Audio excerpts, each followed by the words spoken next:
ꯁꯤꯡꯖꯃꯩ ꯑꯦꯁꯤꯒꯤ ꯌꯨꯝꯅꯥꯝ ꯈꯦꯝꯆꯥꯟꯅ ꯑꯩꯈꯣꯏ ꯆꯤꯐ ꯃꯤꯅꯤꯁꯇꯔꯒꯤ ꯐꯝ ꯄꯥꯏꯔꯛꯄꯁꯤ next 2027ꯒꯤ election ꯒꯤ ꯃꯇꯝꯗꯨ ꯐꯥꯎ ꯑꯣꯏꯒꯗꯧꯔꯤꯕ꯭ꯔꯥ ꯍꯥꯏꯕꯒꯤꯁꯨ ꯃꯌꯥꯝꯒꯤ ꯃꯣꯠꯁꯦ ꯉꯔꯥꯡ ꯈꯛꯇ ꯄꯥꯎꯁꯦ ꯂꯩꯈꯤꯕ ꯇꯥꯔꯒꯁꯨ ꯀꯌꯥꯝ ꯀꯨꯏꯅ ꯃꯈꯥ ꯇꯥꯅ ꯐꯝꯁꯦ ꯄꯥꯏꯒꯗꯧꯔꯤꯕꯅꯣ ꯃꯊꯪꯒꯤ election ꯇꯪ ꯑꯣꯏꯒꯗꯧꯔꯤꯕ꯭ꯔꯥ ꯑꯗꯒꯤ ꯍꯥꯟꯅ ꯂꯣꯏꯁꯜꯂꯝꯗ꯭ꯔꯕ ꯊꯕꯛ ꯊꯧꯔꯝ ꯃꯌꯥꯝꯁꯤꯅ ꯀꯃꯥꯏꯅ ꯇꯧꯔꯛꯀꯗꯕꯅꯣ ꯄꯦꯟꯗꯤꯡꯗ ꯍꯦꯟꯅ ꯂꯩꯈꯤꯒꯗ꯭ꯔꯥ ꯅꯠꯇ꯭ꯔꯒ ꯍꯦꯟꯅ ꯈꯨꯃꯥꯡ ꯆꯥꯎꯁꯜꯂꯛꯀꯗ꯭ꯔꯥ ꯍꯥꯏꯕꯒꯤꯁꯨ ꯀꯌꯥꯝ ꯍꯪꯅꯔꯗꯤ ꯑꯣꯖꯥ ꯃꯁꯤ ꯑꯍꯥꯟꯕꯗ ꯀꯔꯤ ꯍꯥꯏꯅ ꯊꯝꯕꯤꯅꯤꯡꯉꯤ ꯑꯣꯖꯥ ꯑꯍꯥꯟꯕꯗ ꯅꯣꯇꯤꯁ ꯋꯤꯟꯗꯣ ꯌꯦꯡꯕꯤꯔꯤꯕ ꯃꯅꯤꯄꯨꯔ ꯄ꯭ꯔꯖꯥ ꯈꯨꯗꯤꯡꯃꯛ ꯀꯥꯏ ꯈꯨꯔꯨꯝ ꯎꯠꯆꯔꯤ ꯑꯗꯨꯅ ꯉꯁꯤꯒꯤ ꯍꯣꯁ ꯑꯣꯏꯕꯤꯔꯤꯕ ꯔꯥꯀꯦꯁꯣꯔ ꯊꯧꯗꯥꯝ ꯑꯃꯗꯤ ꯑꯣꯜ ꯁ꯭ꯇꯥꯐ ꯈꯨꯗꯤꯡꯃꯛ ꯀꯥꯏ ꯈꯨꯔꯨꯝ ꯎꯠꯆꯔꯤ ꯔꯥꯀꯦꯁꯣꯔ ꯑꯩꯈꯣꯏ ꯍꯣꯁ ꯑꯩꯈꯣꯏꯅ ꯍꯥꯏꯖꯅꯤꯡꯉꯤꯁꯤ ꯃꯇꯝ ꯁꯥꯡꯅ ꯀꯣ ꯄ꯭ꯔꯖꯥꯅ ꯉꯥꯏꯔꯛꯄ ꯑꯗꯨꯒꯨꯝꯕ ꯉꯁꯥꯏꯒꯤ ꯄꯣꯄꯨꯂꯔ ꯒꯣꯔꯃꯦꯟ ꯑꯃ ꯍꯥꯏꯗꯣ ꯃꯁꯤꯗꯤ ꯑꯩꯈꯣꯏ ꯑꯗꯨꯝ ꯑꯣꯏꯔꯦꯅ ꯂꯧꯕ ꯌꯥꯔꯦꯀꯣ ꯗꯦꯟ ꯑꯃꯅ ꯂꯩꯔꯤꯕ ꯄꯣꯄꯨꯂꯔ ꯒꯣꯔꯃꯦꯟꯁꯤ ꯃꯤꯌꯥꯝꯒꯤ ꯑꯄꯥꯝꯕ ꯑꯣꯏꯒꯗ꯭ꯔꯥ ꯑꯣꯏꯔꯣꯏꯗ꯭ꯔꯥ ꯍꯥꯏꯕꯗꯨꯃꯅ ꯉꯁꯥꯏꯒꯤ ꯌꯦꯡꯕ ꯇꯥꯔꯦ ꯅꯠꯇ꯭ꯔꯥ ꯍꯧꯖꯤꯛꯁꯤ ꯈꯨꯗꯝ ꯑꯣꯏꯅ ꯑꯩꯈꯣꯏꯅ ꯌꯦꯡꯕ ꯌꯥꯔꯤꯁꯤ ꯍꯣꯏ ꯇꯁꯦꯡꯅ ꯗꯦꯃꯣꯀ꯭ꯔꯦꯁꯤ ꯂꯩꯕꯥꯛ ꯑꯃꯅꯤꯀꯣ ꯏꯟꯗꯤꯌꯟ ꯀꯟꯁꯇꯤꯇ꯭ꯌꯨꯁꯟ ꯃꯈꯥꯗ election ꯇꯧꯗꯅ ꯚꯣꯠ ꯇꯧꯗꯅ ꯃꯤꯌꯥꯝꯒꯤ ꯍꯛ ꯀꯣ ꯃꯤꯌꯥꯝꯒꯤ ꯔꯥꯏꯠ ꯍꯥꯏꯗꯤ ꯐꯪꯕ ꯌꯥꯕ ꯃꯑꯣꯡꯗ ꯑꯩꯈꯣꯏꯅ ꯒꯣꯔꯃꯦꯟ ꯑꯃ ꯂꯩꯔꯀꯥꯟꯗ ꯒꯣꯔꯃꯦꯟꯒꯤ ꯃꯅꯨꯡꯗ ꯆꯥꯎꯈꯠ ꯊꯧꯔꯥꯡꯒꯤ ꯊꯕꯛ ꯇꯧꯖꯕ ꯍꯥꯏꯕꯁꯤꯗꯤ ꯁꯤꯗꯤ ꯃꯆꯠꯅꯤ ꯑꯗꯨꯕꯨ ꯑꯩꯈꯣꯏꯅ ꯍꯪꯒꯠꯅ ꯌꯦꯡꯕ ꯌꯥꯕꯁꯤ ꯃꯦꯒꯤ ꯇꯥꯔꯤꯛ 3, 2023ꯗꯒꯤ ꯍꯧꯔꯛꯈꯤꯕ ꯀꯨꯀꯤ ꯅꯥꯔꯀꯣ ꯇꯦꯔꯣꯔꯤꯁꯁꯤꯡ ꯗ꯭ꯔꯒ ꯃꯥꯐꯤꯌꯥꯒꯤ ꯈꯪꯍꯧꯗꯕ ꯈꯨꯠꯁꯦꯝꯒꯤ ꯂꯥꯟꯅ ꯉꯁꯤ ꯆꯍꯤ 2ꯒ ꯊꯥ 9 ꯃꯄꯨꯡ ꯐꯥꯈ꯭ꯔꯦ ꯆꯍꯤ 3 ꯃꯄꯨꯡ ꯐꯥꯒꯗꯧꯔꯕꯅꯤ ꯁꯤꯒꯨꯝꯂꯕ ꯂꯥꯟꯁꯤ ꯈꯨꯠꯁꯦꯝꯒꯤ ꯂꯥꯟꯅꯤ ꯍꯥꯏꯅ ꯑꯩꯈꯣꯏ ꯑꯗꯨꯝ ꯍꯥꯏꯅꯩꯀꯣ ꯑꯣꯏꯁꯨ ꯑꯣꯏ ꯗꯦꯟ ꯑꯃꯅ ꯉꯁꯥꯏꯒꯤ ꯃꯔꯛꯁꯤꯗ ꯈꯪꯍꯧꯗꯕ ꯑꯗꯨꯝ ꯑꯩꯈꯣꯏꯒꯤ PR ꯒꯣꯔꯃꯦꯟ ꯑꯃ ꯂꯩꯍꯜꯂꯤꯀꯣ ꯂꯩꯍꯜꯂꯤꯁꯤꯒꯤ ꯃꯔꯝ ꯑꯗꯨꯝ ꯑꯩꯈꯣꯏ ꯈꯪꯉꯤ ꯀꯣ ꯂꯩꯍꯜꯂꯤꯁꯤꯒꯤ ꯃꯔꯝꯁꯤ ꯇꯁꯦꯡꯅ ꯍꯥꯏꯇꯥꯔꯒꯗꯤ ꯃꯣꯏ ꯃꯁꯦꯟꯒꯤ ꯃꯅꯨꯡꯗ ꯀꯟꯇ꯭ꯔꯣꯕꯔꯁꯤ ꯂꯩꯕ ꯆꯃꯝꯅꯕ ꯆꯌꯦꯠꯅꯕ ꯃꯥꯜꯍꯟꯕ ꯃꯣꯏ ꯃꯁꯦꯟ ꯃꯔꯛꯇ ꯉꯁꯥꯏ ꯀꯔꯤ ꯍꯥꯏꯅꯤ ꯋꯥꯔꯤꯕꯔ ꯀꯣ ꯅꯨꯡꯁꯤꯗꯕ ꯃꯥꯜꯍꯜꯂꯒ ꯃꯁꯤ MLA ꯀꯥꯔꯤꯕ ꯀꯥꯡꯕꯨꯁꯤꯡꯁꯤꯅ ꯇꯧꯐꯝ ꯊꯣꯛꯄ ꯃꯊꯧ ꯇꯧꯅꯕ ꯍꯣꯠꯅꯕ ꯃꯇꯝꯗ ꯉꯁꯥꯏꯒꯤ ꯌꯥꯝꯅ ꯕꯥꯏꯁ ꯂꯩꯕ ꯅꯠꯇ꯭ꯔꯒꯅ ꯉꯁꯥꯏꯒꯤ ꯅꯤꯡꯗꯣꯡ ꯄꯣꯝꯕ ꯃꯌꯥꯝ ꯊꯣꯛꯅꯔꯛꯀꯅꯤ ꯈꯟꯕꯗꯒꯤ PR ꯂꯩꯉꯥꯛꯁꯤ ꯂꯩꯍꯜꯂꯒ ꯍꯥꯏꯇꯥꯔꯦꯀꯣ ꯑꯩꯈꯣꯏꯗꯤ PR ꯂꯩꯈ꯭ꯔꯕꯅꯤꯅ ꯑꯩꯈꯣꯏ ꯈꯨꯠ ꯊꯥꯡꯒꯠꯂꯦ ꯍꯥꯏꯕ ꯌꯥꯅꯅꯕ ꯑꯗꯨꯅ ꯃꯣꯏ ꯃꯁꯦꯟꯒꯤ ꯃꯔꯛꯇ ꯅꯨꯡꯁꯤꯅꯗꯕ ꯃꯥꯟꯕ ꯄꯣꯠ ꯈꯔ ꯊꯣꯛꯍꯜꯂꯀꯥꯟꯗ ꯀꯔꯤ ꯍꯥꯏꯅꯤ PR ꯂꯩꯉꯥꯛꯁꯤ ꯑꯣꯜꯃꯣꯁ ꯆꯍꯤ ꯑꯃ ꯍꯥꯏꯇꯥꯔꯦꯀꯣ ꯊꯥ 6 ꯁꯥꯡꯗꯣꯛꯄꯗꯨ ꯍꯟꯗꯛꯀꯤ ꯐꯦꯕ꯭ꯔꯨꯋꯥꯔꯤ 19ꯗ ꯆꯍꯤ ꯃꯄꯨꯡ ꯐꯥꯒꯗꯧꯕ ꯇꯥꯡꯀꯛ ꯑꯃꯅꯤꯀꯣ ꯁꯤ ꯆꯍꯤ ꯃꯄꯨꯡ ꯐꯥꯒꯗꯧꯕ ꯉꯁꯤ ꯉꯔꯥꯡꯁꯤ ꯃꯣꯏ ꯂꯤꯗꯔ ꯈꯟꯈ꯭ꯔꯦ ꯅꯠꯇ꯭ꯔꯥ ꯉꯔꯥꯡ ꯂꯤꯗꯔ ꯈꯜꯂꯝꯃꯤꯅ ꯉꯁꯤ ꯍꯌꯦꯡ ꯁꯣꯏ ꯋꯥꯁꯛ ꯂꯧꯕ ꯌꯥꯏ ꯅꯠꯇ꯭ꯔꯥ ꯋꯥꯁꯛ ꯂꯧꯕ ꯌꯥꯏ ꯋꯥꯁꯛ ꯂꯧꯕꯒꯤ ꯐꯤꯕꯝ ꯂꯩꯔꯕꯅꯤꯅ ꯍꯧꯖꯤꯛ ꯇꯉꯥꯏ ꯐꯗꯅ ꯑꯩꯈꯣꯏ ꯒꯣꯔꯃꯦꯟ ꯑꯃ ꯂꯩꯔꯦ ꯍꯥꯏꯕꯁꯤ ꯑꯗꯨꯝ ꯂꯧꯕ ꯌꯥꯔꯦꯀꯣ ꯑꯗꯨ ꯇꯥꯔꯒꯗꯤ ꯉꯔꯥꯡꯁꯤ ꯑꯩꯈꯣꯏ ꯉꯁꯤ ꯋꯥꯁꯛ ꯂꯧꯔꯦ ꯉꯁꯤ ꯅꯠꯇ꯭ꯔꯒ ꯍꯌꯦꯡ ꯋꯥꯁꯛ ꯂꯧ ꯇꯥꯔꯒꯗꯤ ꯑꯣꯜꯃꯣꯁ ꯐꯦꯕ꯭ꯔꯨꯋꯥꯔꯤ 19 ꯑꯗꯨ ꯉꯁꯥꯏꯒꯤ ꯍꯥꯔꯂꯤ ꯅꯨꯃꯤꯠ 10 days ꯐꯥꯗꯅꯀꯣ ꯉꯁꯤ date 4 ꯑꯣꯏꯔꯝꯃꯅꯤ ꯅꯠꯇ꯭ꯔꯥ date 4ꯅꯤ ꯑꯗꯨꯗꯤ only 9 days ꯅꯠꯇ꯭ꯔꯥ 9 days ꯉꯁꯤ ꯋꯥꯁꯛ ꯂꯧꯔꯒꯅ 9 days ꯉꯥꯏꯔꯦ ꯍꯌꯦꯡ ꯂꯧꯔꯒꯅ only 8 days ꯉꯥꯏꯗꯣꯏꯅꯤ ꯄꯔꯃꯥꯅꯤ PRꯒꯤ ꯃꯇꯝꯁꯤ only 7-8 days ꯉꯥꯏꯔꯀꯥꯟꯗ ꯂꯩꯉꯥꯛ ꯑꯃ ꯊꯝꯕꯁꯤ ꯁꯤꯗꯤ ꯑꯩꯈꯣꯏꯅ ꯑꯗꯨꯝ ꯃꯃꯥꯡꯗꯁꯨ ꯑꯩꯈꯣꯏꯅ ꯏꯁꯥꯃꯛꯅꯁꯨ ꯍꯥꯏꯖꯕꯗꯨꯅꯤ ꯂꯩꯉꯥꯛ ꯑꯃ ꯁꯣꯏ ꯂꯩꯒꯅꯤ ꯀꯣ ꯀꯔꯝꯕ ꯂꯩꯉꯥꯛꯅꯣ ꯃꯤꯌꯥꯝꯒꯤ ꯄꯥꯝꯕ ꯂꯩꯉꯥꯛ ꯑꯣꯏꯕ꯭ꯔꯥ ꯑꯣꯏꯗꯕ꯭ꯔꯥ ꯍꯥꯏꯕꯗꯨꯗꯤ ꯑꯗꯨꯗꯤ ꯃꯤꯌꯥꯝꯒꯤ ꯃꯣꯏꯅ ꯇꯧꯊꯣꯛꯄ ꯊꯕꯛꯇꯣ ꯑꯩꯈꯣꯏ ꯌꯦꯡꯕ ꯇꯥꯔꯦ ꯇꯧꯕꯇꯕꯨ ꯃꯣꯏ ꯂꯩꯉꯥꯛ ꯑꯃ ꯊꯝꯗꯕꯗꯤ ꯌꯥꯗꯦ ꯍꯥꯏꯕꯁꯤ ꯑꯩꯈꯣই ꯃꯃꯥꯡꯗꯁꯨ ꯑꯩꯈꯣꯏ ꯑꯗꯨꯝ ꯍꯥꯏꯔ ꯂꯥꯛꯏ ꯑꯣꯏꯔꯝꯕ ꯑꯣꯏꯁꯅꯨ ꯀꯅꯥꯅ ꯑꯣꯏꯒꯦ ꯍꯥꯏꯕꯗꯨꯗꯤ ꯑꯩꯈꯣꯏ ꯑꯗꯨꯝ ꯈꯟꯅꯔ ꯂꯥꯛꯏ ꯑꯗꯨꯒ ꯇꯧꯕꯇꯕꯨ ꯃꯣꯏꯒꯤ ꯂꯩꯉꯥꯛ ꯑꯃ ꯊꯝꯗꯕꯗꯤ ꯌꯥꯗꯦ ꯃꯔꯝꯗꯤ ꯃꯊꯪꯒꯤ 27ꯒꯤ election ꯑꯃ ꯂꯩꯕꯅꯤꯅ ꯃꯣꯏꯒꯤ ꯂꯩꯉꯥꯛ ꯑꯃ ꯂꯩꯔꯀꯥꯟꯗ ꯊꯦꯡꯅꯗꯕꯗꯤ ꯌꯥꯔꯣꯏ ꯃꯣꯏꯀꯣ ꯂꯩꯉꯥꯛ ꯑꯃ ꯂꯩꯔ ꯊꯦꯡꯅꯗꯕ ꯑꯗꯨꯒꯤ election ꯑꯃ ꯃꯥꯡꯉ ꯇꯥꯔ ꯂꯩꯕꯅꯤꯅ very short day ko yam teno tam lenga ama manga tara lai banina election ma lenga election ama manga tara lai banina odara ke shor sunyo shadena government am le thena ba ba chidi mo gi dum lengdra ba wasat mo gani hetare ko masi center gi luching bajing gi amata ngai ra ba kanoni ko aduna haji ko na jening si haji se koina yengmutare sinjamai exigi tamo khemchan ko taram le suba chief minister oiragani na ji paper quarter fonge ko then amana deputy CM oina akhoi nimchak gen ko then amana akhoi home minister da tamo govindas konthojam ado deputy CM amadi nagagi marak ki khangani na dum slightly fongi ko sai budi habi gre ko oi pu nagagi slok muti ma hakani na dum hairi amang ko dum haijabuduni nasagi deputy CM se dum singya makani ko amdi leibe issue se themno hona bada dum khadim ya makani ko dum koi khangi then amana CM ama lakposi tasingna koina ꯑꯩꯈꯣꯏꯅ ꯁꯨꯝ as a ꯄ꯭ꯔꯖꯥ ꯑꯃ ꯑꯩꯈꯣꯏꯅ ꯍꯥꯏꯖꯅꯤꯡꯕꯁꯤ ꯊꯣꯛꯏꯕ ꯆꯍꯤ 2ꯒ ꯊꯥ 9 ꯃꯄꯨꯡ ꯐꯥꯔꯕ ꯀꯨꯀꯤ ꯅꯥꯔꯀꯣ ꯇꯦꯔꯣꯔꯤꯁꯁꯤꯡ ꯗ꯭ꯔꯒ ꯃꯥꯐꯤꯌꯥꯁꯤꯡꯒꯤ ꯂꯥꯟꯁꯤꯒꯤ ꯑꯣꯏꯕ ꯑꯩꯈꯣꯏꯒꯤ ꯋꯥꯔꯣꯏꯁꯤꯟ ꯄꯣꯔꯛꯄ ꯌꯥꯅꯕꯒꯤ ꯍꯥꯏꯇꯥꯔꯦꯀꯣ ꯑꯍꯥꯟꯕ ꯐꯥꯔꯁ ꯇꯥꯡꯀꯛ ꯑꯃ ꯍꯥꯏꯗꯤ ꯏꯔꯥꯡꯁꯤ ꯅꯦꯝꯃꯛꯄ ꯌꯥꯕꯒꯤ ꯍꯥꯏꯇꯥꯔꯦꯀꯣ ꯏꯔꯥꯡꯁꯤ ꯅꯦꯝꯃꯛꯄ ꯌꯥꯕꯒꯤ ꯐꯥꯔꯁ ꯇꯥꯡꯀꯛ ꯑꯃꯗꯤ ꯑꯩꯈꯣꯏ ꯂꯩꯉꯥꯛ ꯁꯦꯝꯕꯁꯤꯅ ꯑꯗꯨꯝ ꯃꯃꯤ ꯑꯃꯗꯤ ꯎꯠꯂꯦꯀꯣ ꯃꯔꯝꯗꯤ ꯂꯣꯏꯁꯤꯟꯅꯕꯒꯤ ꯄꯥꯟꯗꯝ ꯑꯃ ꯊꯝꯗ꯭ꯔꯒꯗꯤ ꯃꯁꯤꯗꯩꯗ CM ꯑꯣꯏꯒꯗꯧꯔꯤꯕ तगाई फने मिनिस्टर ओगे कांगो सिंग मोइसु साइ हें मियाम ना हंगना कतो सिम याम लेबनिना सि इरांग सि लोसन अब होना बाइ मोइ अमता गाइरा पन मोइ दुइनेमको देन नमना खोइना खोइदे ngakpa ma हाइ हारगना nimchak ki gen aga deputy CM oi lak pose si nung ngani ngai oi ko adu khoi nang mai jin ngi di mi hatra su micham nong mai kaptra su adagi icham chamba community ama da sai civilian ama onse laga gang rep tok draga su sumana deputy CM pambagi na tagna minister pambagi taraga di nahan na dum moi political tak na bas mi tro haji deputy CM pi ra kanda momon nga no ga haidare ko deputy CM pi ra momon nga no kanda ngasi ngasai kan hani hebet ke no ma mano mi ta han ba sidi ta sinai ta na hangai moi ningai taro mi sidi na hangai moi ningai taro mi sidi sugumba portfolio khara masak nai ba haidare ko khara pambagi por ma oibja la kai hangning ba lae ba ko adi deputy CM pi ra kanda irang nem ni haidare ka deputy CM pi ra kanda momon minung tamak taraga di tawri bi irang si taholi bi irang si ani helawa choi ahum phung phag tro ba saksi political ge ba am sathi ba conspiracy mo le ha ba adum tak rane gono ozara ke shor ko adra haji koi damo kemchan oir ko si koi ama boigera koi hojik yeng tare hojik ko yeng tare dena man hojik oiriba oigadoriba ngasai kanu si chief minister tana masi legedor go government si koi na yam sang go mem di oidri ni tra very short man sadare ko thatar ngai koi pa ra badan tra haji jana hojik February yore mathangi anganba ko mathangi anganba 27 gi anganba sarukta koi election to ya bagi plan ama lei 27 election ama lei tra adu lei banina tha taru kuma koi tha tare kuma pair kanda didi koi election korok kona lak pagi mami um ta duni tra ten ga tha taru tare si da to godori ba thok loshing ma thok mayam manipur program yam gi sagi adi tawon nga mayam tare ko tawon nga mayam je tawon nga mayam ngi da sinai tare ga di koi loshing ngam gadra ha du modi wang madum ori ni ba ojar ke ko adu hajik lai bi susi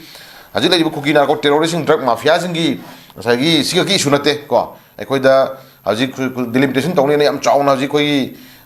census ki ba jimi kokthi gani to bo pon yauri tra masi miyam na hajik akan ba miyam ge ba wori am lor kan da se delimitation to ya gi roi koi census to ya gi roi na hajik kan hajik to tonari tra masi to hon ga to holoi tra then tahun dara ka sumajo NR aduga manaba NRC ma koi chana ka thong tahun gadobni gaina miyang pressure ji lai nitra aduga miyang ge aduga yam sathiba pressure mayam ji ngasi lakadu lengak sina implement to no hona ka hona deposition ma lai then issues mayam lai dagi chappa ya da issues mayam lai lambi phau ya da mayam lai then illegal immigrant thok lai then adagi thotang sagi koi drug singi koi ki poppy lai mo thok mayam lai ba court issue cho bujin ji ta phane koi loshali muduni ko no ojara ke sokin pamjari se adana ji ta phadana miyam gi lenga ama miyam na pam lenga ama oi da ya di haira ngasi dai ta long bira banina adugu manga taribu court issue mayam je koi thok ni pang thok buduni koi pamjari se jar ke so ko adana ji se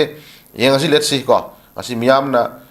si popular government ama lehma pami ga nang si ngan han su koi miyam manipur kan khumchar ma matam da koi adum law gi budum ubiram mani ko no ojara ke so ko adugi miyam gi wore nipan lo boda adum nipan gi manung da adum wore ro da yauri ni haitare ko koi gi wore number manga di yauri ne bako constitution na piriba miyam gi hak ama sung lengak phangalu loina transparency and accountability leiba governance athu matam da lehenga dawani gai je mase manipur ko combination madu manipur kan khongchita miyam yo borep laudana lenga ma lehlu ko miyam gi hak ko phangalu gai je lawra abane bako aduna sugma mayam ji tawra kan ngasi anoba lenga ama koi anoba lenga ama leirani habagi asa ngasi leire ngasi samit patrana lusingba de to observer mayam akogi tarun yuba yauna sem dana to yuba kono sida koi leaders mayam ko BJP ki MLA tana koi ND ki alliance le dibetu gumba sagi any political party mo ki alliance le political party singi leader MLA mayam ko dana khanare hajiti khalle natra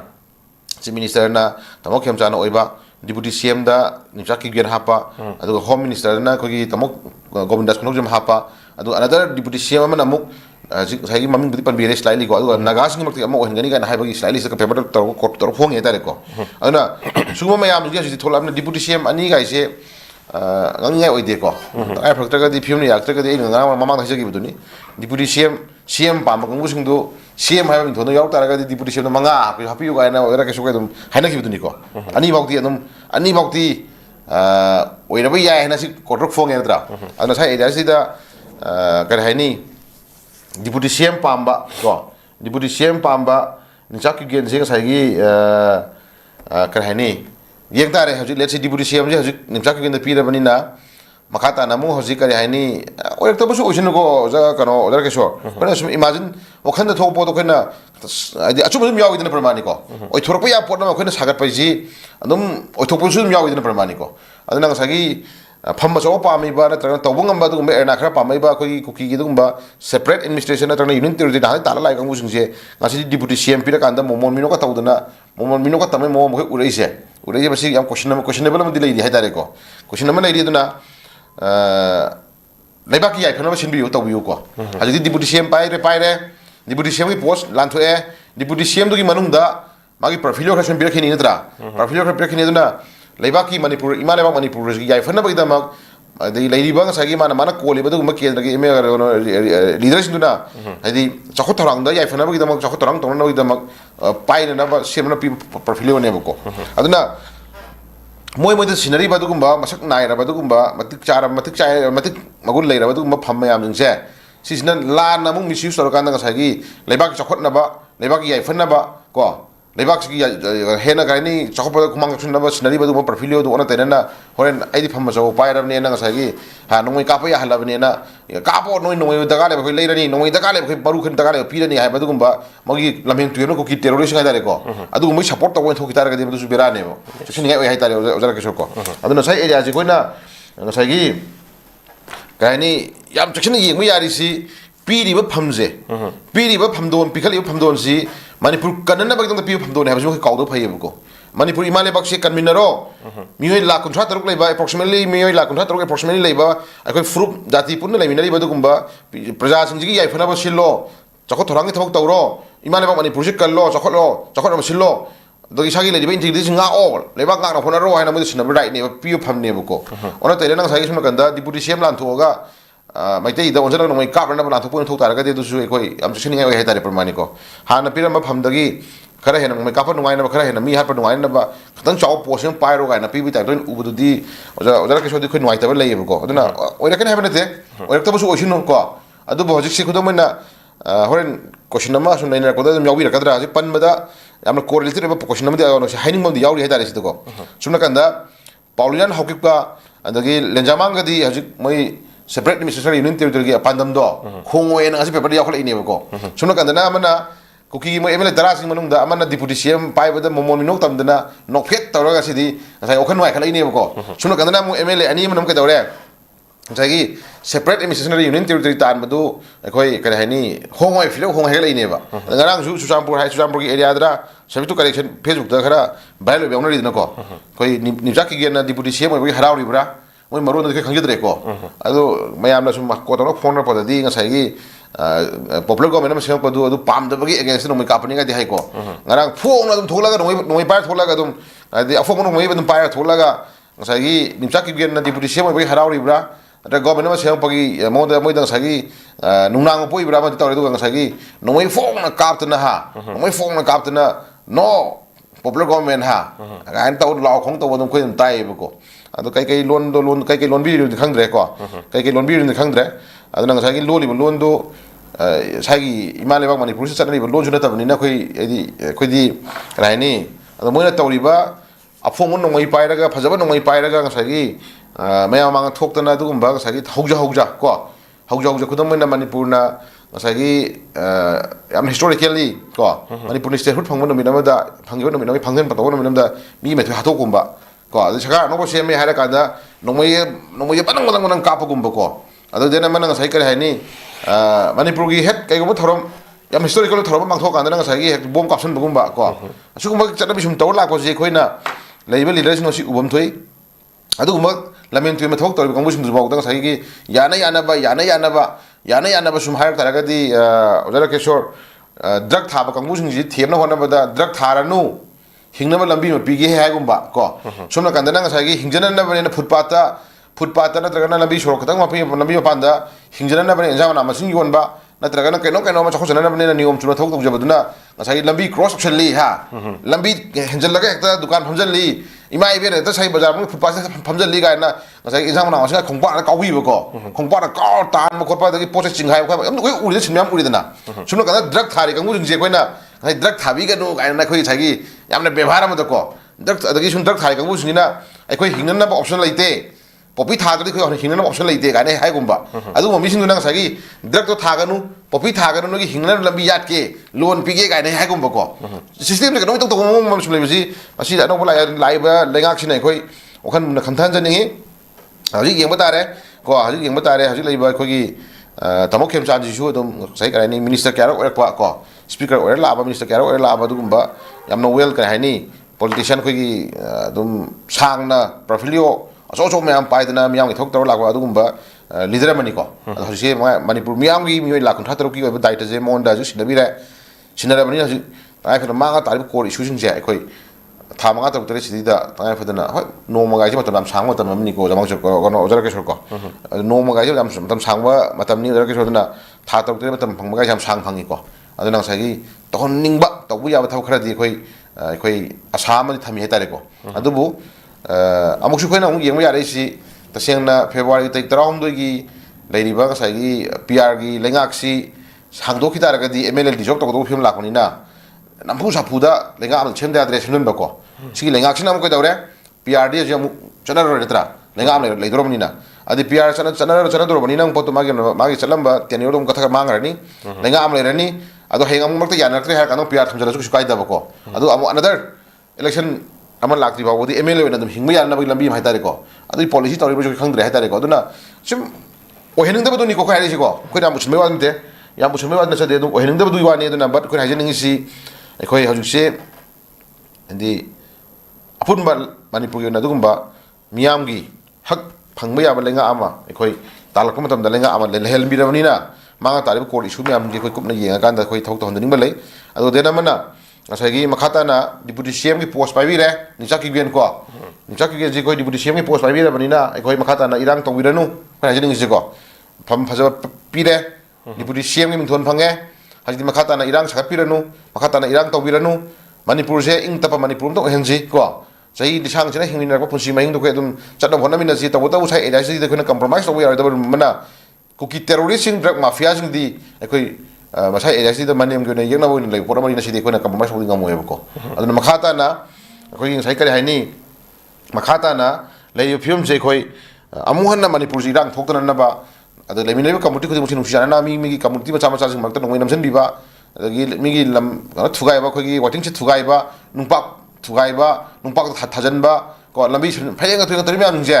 deputy CM oi bira ba khoi ni chak gi na khoi honorable chak gi gen ko adu tohon bidana ba khoi khona biro ko hajiti han le ramba minister gi post gi hajiti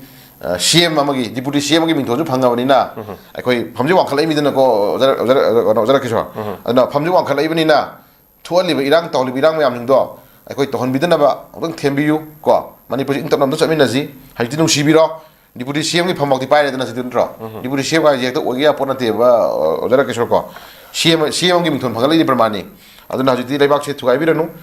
deputy CM lo ro jam chawi aduna manipur kanba manipur masih masih tadana bukan apa to anu sinana bukan apa ko istana ko punna himina ko no gi kholon je masih deputy CM mo bukan pira ko adun tra ka hania lai te ora ka so sik lai film je khoi ngasai gi kai no ki bomla tha ko podi khoi ngam ta khre ko bomla tha ban nungai ba ya pham to di ha ki harau je bani ki su kai dre adu ko ri su di khoi gi lebiri ba praja khodi mangna leader ni la ba kang bu sing je tasing mamang ka tari ko ri su sing je khatang khoi isur khira mina ka thabo na pang thop ngamba praja miyam na pami kholon je thok to thop ngamba den amana masagi issue khuding mak se khoi athu matam da imikable solution ma la kan da khoi wadi praja miyam je amutang khoi momon nok tam la kan da nungai na hingan ba pamba du gumba pa lehen ba du gumba leba mo hen thamjage do si marak sidang sagi hoi oja rakeshona mu hangbada na tar nai na ba yawi rakadra khoi paulilan ga limda thang le jamang ga se moine gi philip simadi tagai phane khoi yam kupna khan da ba yaroi maram di adu moine gi bo kholon ju khongdri hai tare ko khongdri aduna tagai phadana asiju dum khoi no ga lebiri ba khoi nimsak gi ga paulila hakko je mase khoi tang compromise on biu ko adi tasengna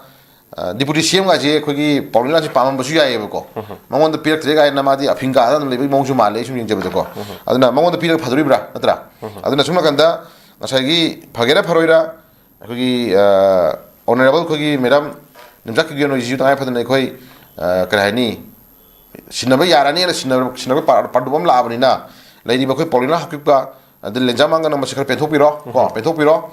aduna irang sakar piranu ko deputy CM bauti min thon phangna re marta aduna masagi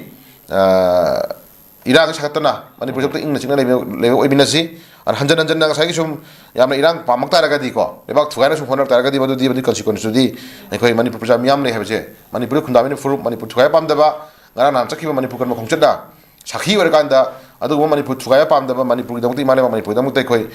nupi nipa khaktana ko ekoi pamum tinga le badu gumba miyoi chakya le habje ekoi polilan ga jamang nam du usno sanga usun bi phagane ko adu dai film ji ekoi irang pamandabagi ko nungsinan le mina pambagi na traga nang sai tai film je anoko manipur ma ono manipur ma ngasi 21st century yoro baji bauda leibe india gi manung leibe state sing manakta chakop gi lamjen yonra matam sida manipur ju du magi marki yor kanda horibu na ha ma miron ma je sai nong ma je ga sai kare ni magi haina jaba magi involved quality ta pok di yori quality ma sports line do gera ko any kind of hirama ma dang sai lejari sim thong khudi makta ting thongna ko amutang sak takpang ngam mali mali sak takpang ngam na bidu khona jabagi bandu to yongna ba khona minasi adu ta dana sum miron mang na sum thoksil taragadi Mr. Polilan ga Mr. Janmanga je khoi kahani madugi kahani excuse koi pim ngam tabi ai bako lebak thugai na badu core master mind adum Polilan ga siti khoi na dum thuiba sahi ahum mapung phaga taro bang sagi khoi gi leidiba issue jing matang da yamna conspiracy am chawng to badu ko haidare ko yamna koi kingpin haidare ne ko nomai ka phang ngami ba mi hat ngami ba du mai kingpin je one of them Polilan jo mani na have to ko dum hainer lakrabani ko maji men accuse maji am chawwa khanu gi leiba mani bothoiba conflict matang da yam chawwa du ma role am log du ba terrorist drug mafia singi ko ai khoi adu gumba yam kano to ni pa amane na khoi ka haibad la la khalle ba ko anu lebak thugai gi khanwa du gumba hingminari bai khoi gi sahi sang sen la ba khoi gi state sing manung da lebak thugai na honari ba du gumba miyoi je khoi na phana no bu dia roi ba oja karo dara kishor ko aduna still how to lenga ama la hai ba gi du haraw pen da ba haraw phonuk ta ba leba am lenga ama la hai ba gi du ba sai cooperation pining da ba lenga ama la hai ka chakot ba lambi sino pam da ba du miyoi sing je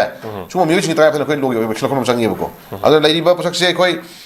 dum yana ba batau mana ba cha film khoi pam de no ba lenga ama la hai rabani na lenga tu manung di da taw du pachum ba lamen tuyen mangang ba MLA me am je ko anyone person anyone MLAs ko any community oin boy suno kuki wana te sedi ko manipur thugai na ngangi ba manipur thugai na phonari ba du MLA any MLA ko madu lai ba lenga action tar lai ba political party sung na ma do mo election ko thu e ba ko adang sai lai ba political party sung na su yana cha padi ko yading de ba ko maram di manipur thugai na ba na vote kara matung da assembly do wore da khoi gi wasak padam tam da khoi gano gita pair kan da lerik pair kan khoi wasak intro ro jara ke shor ha manipur apun mo satam kahen loi ha manipur ima lebak da phano thok to ni gai ji moi masana wasak ine ba ko adu mo wasak ko ngami ba ni pa duna manipur thugai na hona ko matam da magi political party na takana magi lai ba sagi lengak tuna moi ta action ko ta bai ja asuna kan da moi matung inra no mai kapi kangu sing to kana ngai tai na bu ya roi ba ko maru ina mi hat pa si ojara ke shor mi hat pa si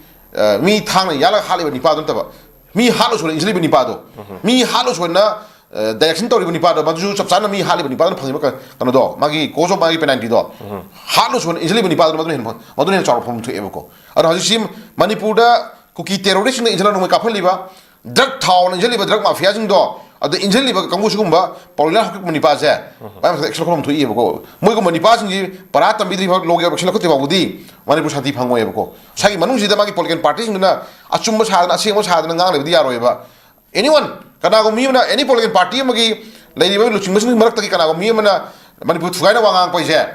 against the manipur ma manipur thugai na wangang pa je against the my political party ju ga do ne dro adang sagi ngang mi da dum kang khala ga yana ba thamba hai ro suma ka aikoina to ko thawni sum ngang le ba sum political party du ko adu ya roi ba moi na ngangi wa du thawni in ga ta ga di manipur thugai na ngangi ba du MLA do action ko piro o no odara ke shor adu to da sai area si da tawai ya ni na khoi pano to bu di khoi phate ana still hoji ba da polina hokip na ngangi ba polina ga le jama ga ngangi mo wang sang behavior se manipur thugai na ba manipur irang laitana ba manipur irang tawna ba dugumba ing ta palitana ba irang tawna ba dugumba sin ba dugumba conspiracy da yam chawba king pin na mane have mo have la roi ba ko asi paper da highlight phong paise polina hokip ka lenjama ga na phire hong de ha kai gidama manipur dagi separate no separate in te tan ma di man hong de ha ga lai ni dra ai ta ga chai area manipur thugai na ba dum honari have suma am kan pham na dro si son tan ma te kuki terrorism tan mana te kuka dagi drug mafia na haibna tri ko legislation man ko gi power by ni pa man MLA man ate person man haibo phom ne base ad chu mani pa na haibo wa se tungda lebi ba dum khulai ba jan pai ba terrorism drug mafia dum indam tro dum mo ka po mo ka phan dam tro dum ma na ha tu mo ka tun tro khoi lei to ha bi tun tro ne ba ta ga sum kan dam amu ong khara yang kan nga si deputy cm gi pham thon lan thok pi ra ba ki mingwen pa lam to khoi ga dare ni chak ki gen si deputy cm pa mai si kai nam gi no adi ba thamo sing thok tor kadra toroidra ma da profilio so pi busna cookie terrorism drug mafia sin kai anglo pi gi ga si sidi wo hang mang thok tro sidi khoi na ha te mla mai cookie gi mla khana nga ngai ba wang changang mai cookie terrorism to behavior drug mafia ko tawri role chumi am yenga kan mogi lei ba dugumba ko wena sabina riba manipur thugaya pa ma dugumba niyo ma da phamma chok pirak paisa adum kairom de jingon jinam thokro side ko hamna te ko taruk to so isno ko sai ja re mangda deputy cm gi pham thon lan thokchara bani na gyan ta biro ing ta piro manipur jama to manipur puno hona biro ko manipur kai dana hona biro ha ba ko haijari na pramani ko aduna ta magi thamoi nungda pham ma pa khoi mi tai gi pai pui pawro da pham ma chalaga hi pa chale na ha pham na basum hona ba dagi khara le ga khongrai chilak ba khongrai khara le ga mu khong tin thorok ba khara le ga mu sai nam na hipsal laga na la sa le ba yumbu ta thorok phim do adu phim da sai gi shek minister khara passion toksin ra ong chetpa adagi pasha ma tan ba moi mi choga ba moi terrorism moi drug passion ba mu khara le ga mu di budisiang passion ba ko ha su moi siam ga moi ning ne ba ko siam ga moi pa ning ga ni jara ke shor siam ga pa ba CM the piune ko irang tok jore kai da ha ko jai ko ado kai ni yuong gi ta ha mo le na permani ko hokdong gi ta ha mo le tro hokdong ji yam mamang da nga thambada ai khoi pham le ka di yam na ga lan jit da ba yam na ma tu shon ga di kai tok jore da ba man ro katang le thoki ba da nga la sing gi du ne ba ga no jara ke sho ado na hui hokdong gi ta ai ji khoi khang na po ne du na haji deputy CM mo shne ra po ji khoi na phana ubi ai और फतन उबी है नत्रा अनि थोन कोइ नै नबी यारी अदना फना दुम खनगी जी कछु काइदे फतन खनबदो त होइदे अदना फना खनगी जी दुना जि कोइ ना यारी सि डिप्युटी सीएम की पोस्ट पाइ पाइजर पाइबि रबनिना पाउलिया हकि कुम्बा ले जामा गसि ज्ञान ताहान बिरो को फगेरा फरोइरा अखोइ डिप्युटी सीएम ओइ रबनि गाइदो दंग मका फना नोपिरो अदुगा इरांग पामि कंबुसि इरांग फादबिरो अदुगा नकन थमगा नोमै काफलि कंबुसि नोमै काफन बिरनु नकन थमगा ड्रग थाले कंबुसि ड्रग थान बिरोनु को adum yana yana ba mong de ta phane khoi khitang imalewa manipur se kanna bona ba khoi thodak nobiu ko ngasi center gi luching bajina ngasi deputy cm pi bada manipur praja miyam gi ko praja miyam na pen gadra pen oidra manipur gi me la kun thata ki manung da irang sakali ba gi purusna ta bida irang sakata ba apun magi pangal apun magi na lehori ba du ma miyoi la kun thata ki manung da ha irang pam kangbu khar khaidok khar ga le mori ba majority oi ba maximum 99% majority oi hori ba purus ni na saw gadra pai oidra khandana pare noi deputy cm pi ga pi rei se ko kai shogyu de ko thogjoroi aduna pi rei se ningai tawranu ningai pharo haina sila bane ba jara ke shoko aduna ningai tawbiranu khoi ne aduni khoi ningai tawbiranu khoi hajiri duna ningai tawduna lebiro manipur je maning yam halle hori be chai naw mayam je maning yam halle aduna senthok lambi de khoi je pura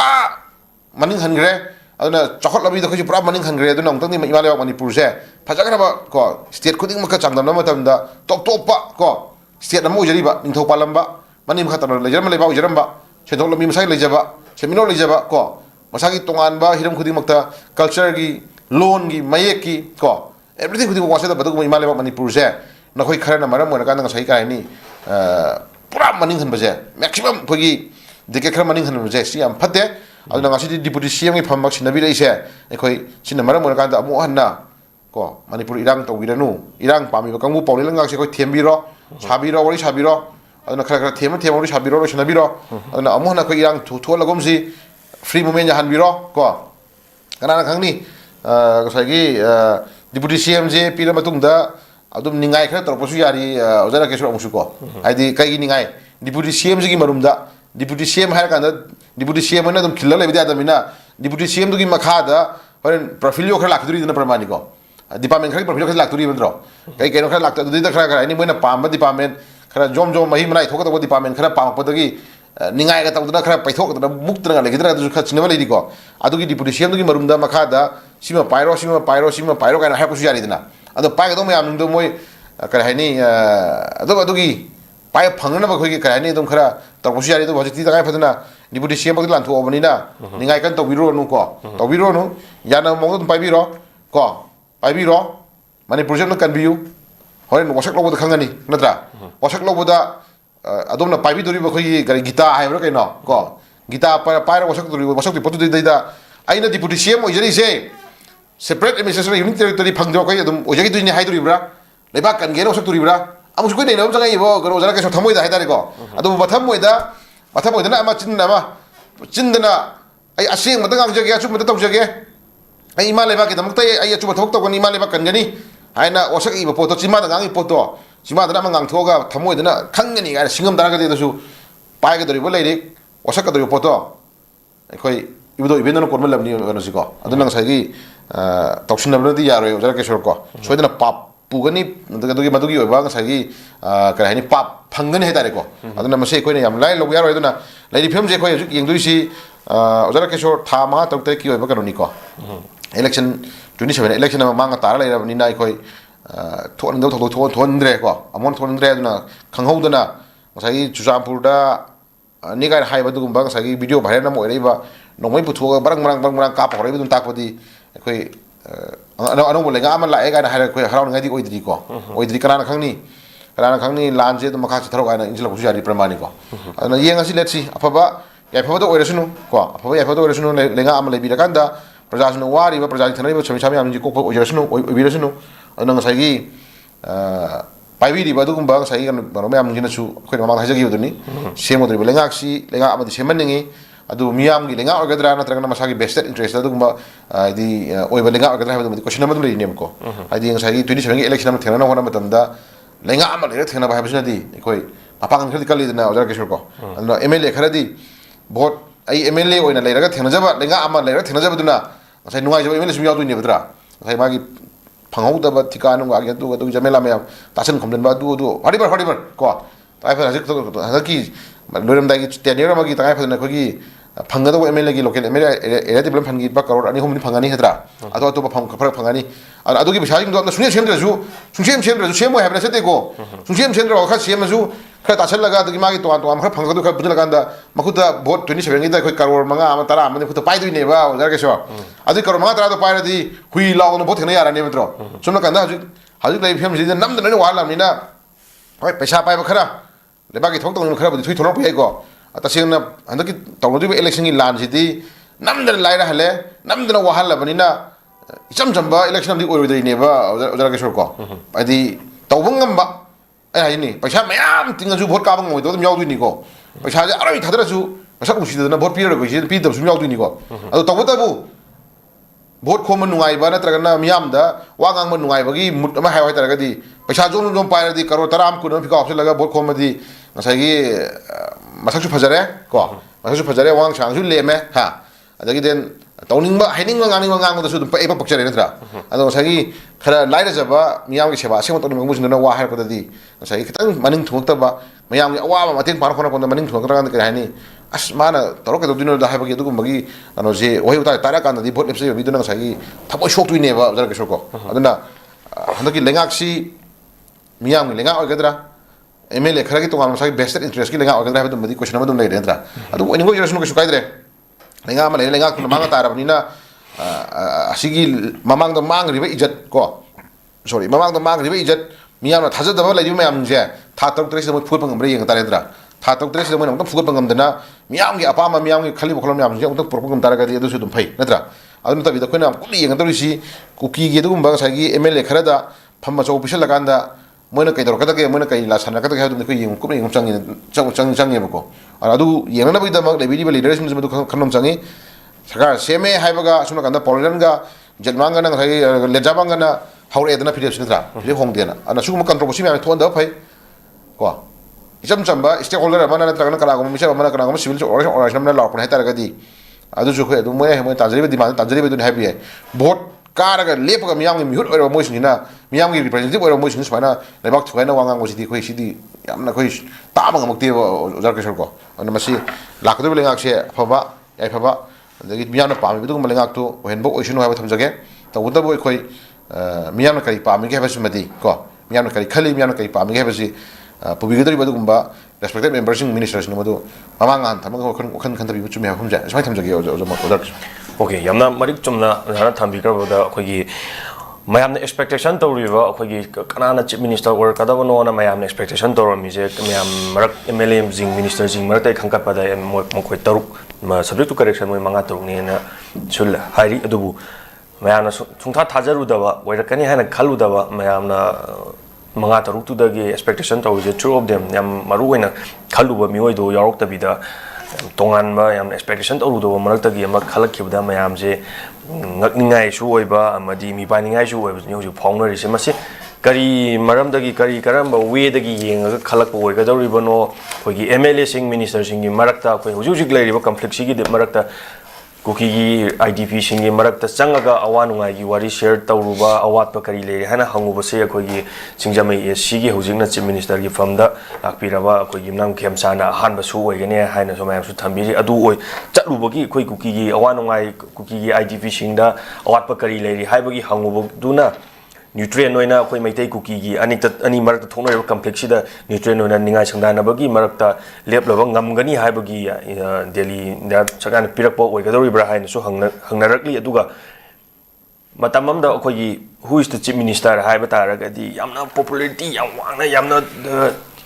chap chana angang dei horaga an faw khangnaram se khoi hana khoi krom ibobi hana so mayam khangnaram matamdu da khoi hojiki social media gi viral oriba amana ma hunari basi masi yam kaina su leiram de yam respectly yam fully respect oina leiram mi hojik lai su respect leite haijabudi natte but adubo hojik palaiba ola iba laiba awon bazidi khoi gi sem gai je khoi oiningba mongna pangoi da oiba yaram jala khara khanaraga khara irang purang kha tho kana complete kha thola kana pangoi moi oiba yaram jala haibagi ideology je lak tab su nat